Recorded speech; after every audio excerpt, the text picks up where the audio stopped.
3월 29일 말씀 묵상을 시작하겠습니다. 오늘 말씀은 욥기서 25장 1절부터 6절까지의 말씀입니다. 이제 욥의 친구 빌닷의 마지막 변론입니다. 그런데 오늘 변론은 이전에 빌닷의 두 번의 주장과는 조금 다른 방향입니다. 이전에는 악인에 대한 징벌에 대해 강력하게 언급하며 욥을 신랄하게 정죄했던 빌닷이었습니다. 그러나 오늘 빌닷의 주장은 조금 다른 모습입니다. 오늘 빌닷은 하나님의 위대하심과 인간의 비천함을 비교하며 인간은 절대로 의롭지 못함을 주장하고 있습니다. 이렇게 방향이 달라진 데에는 이유가 있었습니다. 자신이 했던 첫 번째와 두 번째의 주장에 대해 오류가 많음을 깨달았기 때문이죠.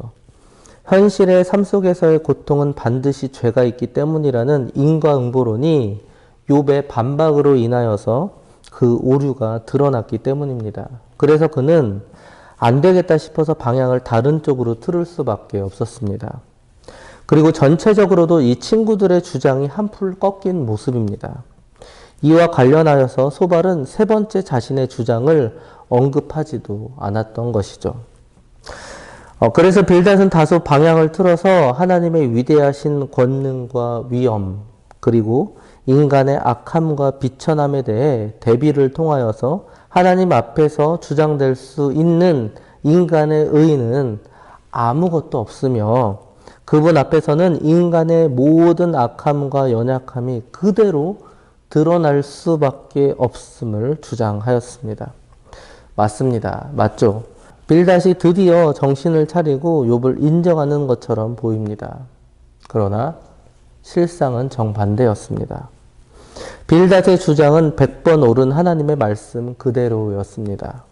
그러나 그 주장의 다른 면에는 여전히 욥을 정죄하고 비난하려는 의도가 깔려 있었습니다. 그런 점에서 이 빌닷의 3차 변론 역시 결코 의롭지 않음을 우리는 확인할 수가 있습니다. 말씀을 자세히 살펴보도록 하겠습니다. 1절과 2절입니다. 수아 사람 빌닷이 대답하여 이르되 하나님은 주권과 위엄을 가지셨고 높은 곳에서 화평을 베푸시느니라. 빌닷은 여기서 하나님에 대해서 설명합니다. 그분에 대한 설명으로 많은 단어들을 사용하고 있는데요. 주권, 위엄, 높은 곳, 화평과 같은 단어들을 사용하고 있습니다. 하나하나 살펴보도록 하겠습니다. 먼저 주권과 위엄은 하나님의 절대적 통치를 나타내기 위해서 사용된 말입니다. 그리고 높은 곳이란 천상의 존재들이 거주하는 곳으로서의 하늘을 의미하죠. 해발 고도가 높은 지리적인 위치상의 높은 곳을 의미하는 것이 아닙니다. 권위와 같은 존재론적 가치상의 높은 곳을 의미하죠. 예를 들어서 어느 기업의 회장실이 1층에 있다 하더라도 그곳은 그 사내에서 가장 높은 곳일 것입니다. 그런 의미에서 높은 곳을 뜻하죠. 그리고 하나님은 화평을 베푸시는 분이라 설명하고 있습니다. 즉 하나님께서는 그분에 대항하는 천상의 악한 자들을, 악한 세력들을 진압하시는 분이라는 뜻이죠.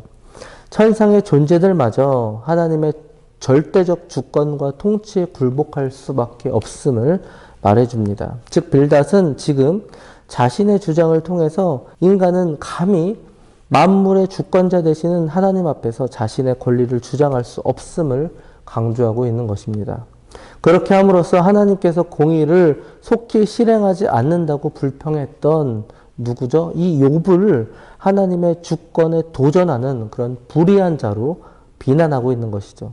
3절입니다. 그의 군대를 어찌 계수할 수 있으랴? 그가 비추는 광명을 받지 않은 자가 누구냐? 여기서 군대란 천사를 가리키는 표현입니다. 즉 인간의 짧은 지식과 지혜로는 하나님의 피조물인 이 천사들도 계수하기가 힘든데 하물며 전능하신 하나님의 뜻을 안다는 것은 불가능하다라는 것이죠. 광명을 받지 않은 자가 누구냐? 광명이란 하나님의 빛, 그분의 공의를 말씀합니다. 따라서 모든 인간은 스스로 의를 행할 수 없다라는 것이죠. 그리고 하나님의 의를 힘입을 때 비로소 의를 행할 수 있다는 것입니다. 욥은 지금까지 자신의 무죄함을 주장했습니다. 빌닷은 이처럼 자신의 의로움을 주장하는 욥의 변론에 대하여서 반박하고 싶었던 것이죠. 서두에 말씀드렸다시피 이 빌닷의 주장은 옳습니다. 지극히 하나님의 말씀이죠. 그 자체로는 아무런 문제가 없습니다. 그런데 그 말씀을 잘못 사용하고 있다라는 것이 문제죠. 말씀으로 사람을 정죄하고 옳고 그름을 나누는 기준으로 사용하는 그런 점에 대해서 이 빌닷은 자신을 하나님의 높이에 올려놓는 죄를 범하고 있었습니다. 우리는 그 누구도 다른 사람을 심판할 권리가 없습니다. 심판의 권리는 오직 하나님께만 존재한다는 사실을 우리는 명심해야 할 것입니다. 4절입니다. 그런즉 하나님 앞에서 사람이 어찌 의롭다 하며 여자에게서 난 자가 어찌 깨끗하다 하랴. 이 역시 명확한 진리죠. 타락한 죄의 본성을 갖고 있는 인간이 하나님의 은혜를 힘입지 않고는 결단코 자신의 의를 인정받거나 구원을 받을 수가 없다라는 것입니다. 그러나 이 주장 역시 빌닷은 욥을 정죄하려는 의도에서 한 말이었습니다. 그래서 문제가 있는 것이죠. 5절입니다. 보라, 그의 눈에는 달이라도 빛을 발하지 못하고 별도 빛나지 못하거든. 여기에 달과 별이 등장합니다. 이 달과 별은 하나님께서 창조하신 피조물 중에서 가장 고귀하고 존귀한 대상이죠. 가장 아름다운 사물을 나타내는 상징적인 표현입니다. 그런 존귀한 대상일지라도 하나님의 이 거룩하심과 전능하심에 비추어 볼 때 흠없고 순전하다고 할 수가 없다라는 것이죠. 그러할진대 하물며 죄악된 인간이야 말할 것도 없다라는 것입니다. 6절 하물며 구더기 같은 사람, 벌레 같은 인생이랴. 빌닷은 인간을 구더기와 벌레로 표현하였습니다. 인간은 이처럼 하나님 앞에서 매우 비천한 존재라는 사실이죠. 즉 욥이 제 아무리 무죄를 주장한다 할지라도 그가 여전히 하찮은 존재라는 사실입니다. 그런데 안타깝죠. 빌닷은 자신이 알고 있는 이 말씀을 동원하여 욥을 정죄하는 데 열심히 사용하였습니다. 만약에 그 이전에 이 말씀을 자신을 비추어 보는 거울로 사용했다면 어땠을까요?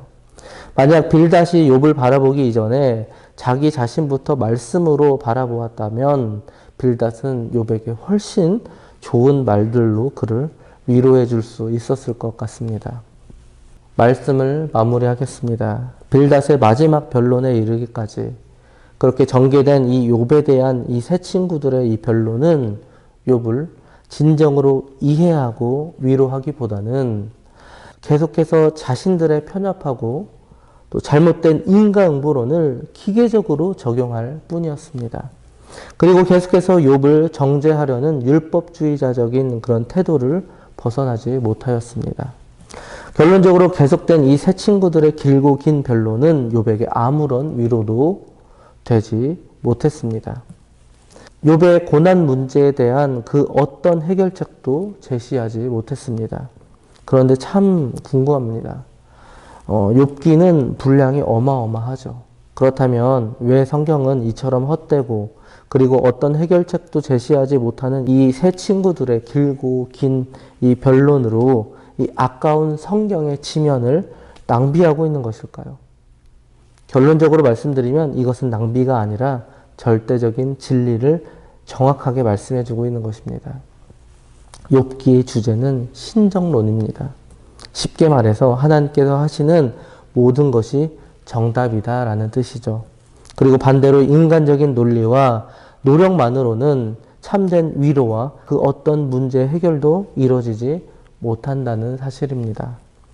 우리는 여기서 또다시 겸손을 느껴야 할 것입니다. 하나님의 지혜와 전능하심 앞에 오늘도 무릎으로 겸손함으로 나아가시는 저와 장자 가족들 되시기 바랍니다.